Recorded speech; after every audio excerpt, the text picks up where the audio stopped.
एक राजा जिसने for the sake of power अपने भाइयों को कत्ल करवाया, अपने बाप को मरवाया और अपना धर्म फैलाने के लिए दूसरे धार्मिक स्थलों को नष्ट किया, बर्बाद किया।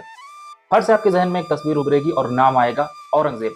औरंगजेब ने for the sake of power अपने बड़े भाई दारा शिकोह को पहले बहुत जलील किया, फिर उसके बाद उनको पूरी दिल्ली में घुमाया, उसके बाद उनका सर काट के अपने बाप शाहजहां के सामने पेश किया। और इतना ही नहीं, औरंगजेब ने अपने बाप शाहजहां को भी नज़रबंद किया, कैद किया और उनको मरते दम तक उसी कैद खाने में रखा। लेकिन क्या for the sake of power अपने भाइयों को मारने वाला औरंगजेब एक इकलौता बादशाह था? तो जवाब है नहीं। आज की वीडियो में हम ऐसे बहुत सारे बादशाहों के बारे में, राजाओं के बारे में बात करेंगे जिन्होंने पावर के लिए, सत्ता के लिए, गद्दी के लिए अपने खुद के सगे भाइयों और बाप को मारा। तो प्लीज़ वीडियो को एंड तक देखें और अगर अभी तक आपने हमारे चैनल को सब्सक्राइब नहीं किया है तो प्लीज़ हमारे चैनल को सब्सक्राइब भी करें।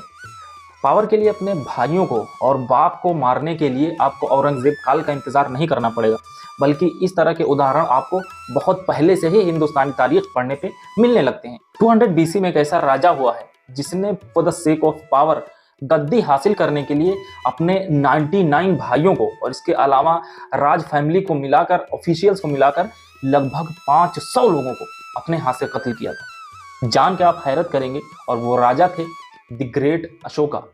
274 BC में बिहार एक बहुत बड़े अंपायर का सेंटर था। मौर्यन एम्पायर का जो सेंटर था, जो कैपिटल था, वो था पाटलिपुत्र। और पाटलिपुत्र के जो प्रिंस थे उनका नाम था सुशिमा, जो उस टाइम पे नॉर्थ ईस्टर्न इलाके में अपने दुश्मनों से लड़ रहे थे। अचानक से राजा बिंदुसारा बीमार होते हैं और ये न्यूज़ उनके लड़के सुशिमा तक पहुंचाई जाती है। वो आते हैं, इससे पहले ही बिंदुसारा मर जाते हैं। जब तक सुशिमा अपने राज वापिस आते हैं, उनको पता चलता है कि उनके ही सौतेले भाई अशोक ने गद्दी पर कब्जा कर लिया है। अब जब ये सुनते हैं और जब ये अपने राज्य में पहुंचते हैं तो अशोक इनको गिरफ्तार कर लेता है। अशोक ने न सिर्फ इनको गिरफ्तार किया बल्कि राजकुमार सुशिमा को टॉर्चर भी किया, और इतना टॉर्चर किया कि ये मर गए।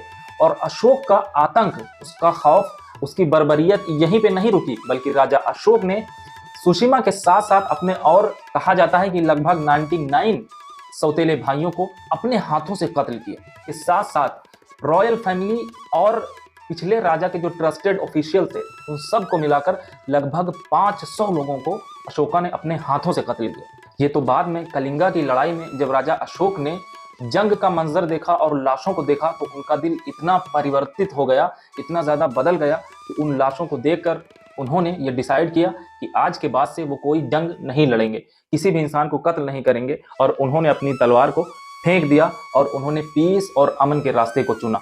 और आज हिस्ट्री में उनकी पिछली जिंदगी पर कोई बात नहीं करता है, बल्कि उनकी आने वाली अगली जिंदगी के बारे में ही लिखा जाता है, जहां पर उनको पीसफुल और एक पुरअमन राजे के तौर पर रिप्रेजेंट किया जाता है। राज्य को हासिल करने के लिए इस तरीके को अपनाने वाले और इतनी बर्बरियत और इतना जुल्म अपनाने वाले अशोक एक इकलौते बादशाह नहीं थे, बल्कि ऐसे कई सारे बादशाह और भी हिंदुस्तानी तारीख में गुजरे हैं। फॉर एग्जाम्पल बिम्बिसारा, जो कि मगध के राजा थे और हरियंका डायनेस्टी से इनका ताल्लुक था। इनके अपने बेटे अजातशत्रु ने पावर के गेन के लिए और सत्ता हासिल करने के लिए अपने ही सगे बाप को नज़रबंद कर दिया, कैद कर दिया, और उसी कैद में उनको मार भी दिया। कि हम तारीख के साथ अगर और आगे बढ़ते हैं तो और भी बहुत सारे इस तरह के एग्जाम्पल हमें मिलते हैं। फॉर एग्जाम्पल 16th सेंचुरी में जब विजयनगर का एम्पायर, उसकी जब डायनेस्टी कमज़ोर हो गई तो मैसूर के राजा वाडियार ने उन पर तसल्लुत कर लिया, उन पर कब्जा कर लिया और अपने एम्पायर वाडियार डायनेस्टी की स्थापना की और उसको एक्सपैंड किया। लेकिन इस डायनेस्टी के बारे में आपको पता था, पावर गेन करने के लिए और अपना वर्चस्व जाहिर करने के लिए, अपनी ताकत दिखाने के लिए ये लोग अपने दुश्मनों के साथ एक अजीब तरीके का व्यवहार करते थे। जब भी इनके सैनिक किसी जंग में जाते थे और वो जंग जीतते थे तो वो अपने दुश्मनों के नाक काट लिया करते थे।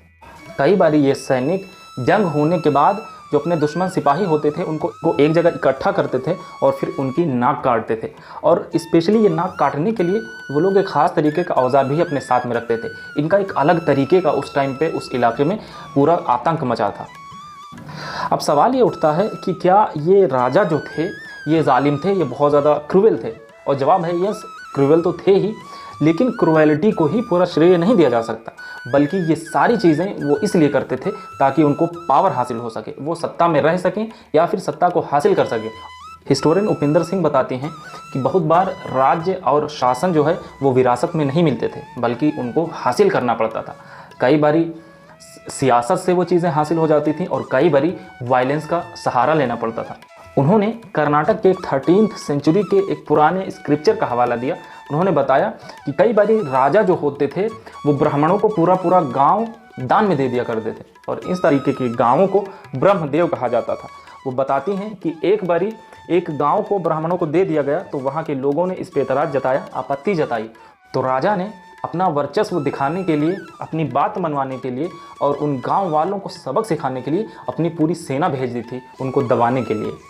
इस तरीके से सत्ता और पावर हासिल करने के कई सारे वाक़यात, कई सारी स्टोरीज़ आपको हिस्ट्री में मिलेंगी और ये लिमिटलेस हैं। इनको अगर एक एक करके लिस्ट किया जाए तो एक लंबी वीडियो बनेगी। लेकिन ये सारी चीज़ें जो होती थी, जो क्रुएलिटी होती थी, it is just for the sake of power. उनको सत्ता चाहिए, उनको कुर्सी चाहिए होती थी, इसीलिए वो अपनों तक का खून बहाने से गुरेज नहीं करते थे। हिंदुस्तान की तारीख में कई बार ये भी पाया गया है कि अपने दुश्मनों को सज़ा देने के लिए कई राजाओं ने अलग अलग तरीके के जो है टूल ईजाद करके रखे थे जिनसे लोगों को सज़ा दी जाती थी। फॉर एग्ज़ाम्पल, खंभे में चुनवा देना, आरे से चिरवा देना या खौलते हुए तेल में डाल के फ्राई कर देना। और ये सारी चीज़ें जो होती थी वो सिर्फ़ और सिर्फ पावर के लिए, गद्दी के लिए होती थी। तो इन हिस्टोरिकल इंसिडेंट्स को आज के कॉन्टेक्स्ट में देखना और इस पर फैसला देना ये जस्टिफाइड नहीं होता है, बल्कि पावर के सेक के लिए इस तरह की कई सारी वारदातें हिस्ट्री में दर्ज हैं, हुई हैं। पावर और सत्ता के लिए अपनों को मारना, मासूम लोगों को कत्ल करना जस्टिफाइड है या नहीं, इस बारे में आप क्या सोचते हैं प्लीज़ नीचे कमेंट में बताएं।